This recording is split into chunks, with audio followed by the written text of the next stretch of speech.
Մեր հանրությունը սովորել, որ երեխաներին չուղղորդեն, որ պարտադիր պետք է ֆիզկուլտուրա զբաղվեն դասաժամերին, այդ ժամանակ պետք է խստացնել եւ ընդ որում նախարարության ժամանակ, որ չէին միացրել, կար պայմանավորվածություն ավելի խստացնել, ֆիզկուլտուրայի դասաժամերը հանրակրթական դպրոցներում։ Քննություն էր նաեւ նախատեսված։ Այո, եւ առավել խստացնել։ Ես հիշում եմ, խորհրդային դարաշրջանում եմ ես սովորել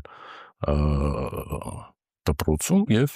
շատ խիստ էր վերաբերմունքը իրականում, իսկ դա ինչի համար էր արվում, այսինքն կար ծրագրավորված, պլանավորված համակարգ։ Եթե երեխան պարտադիր զբաղվում է ֆիզկուլտուրայի դասաժամերին, նաեւ խմբակներ էին նույն, հանրակրթական դպրոցներում,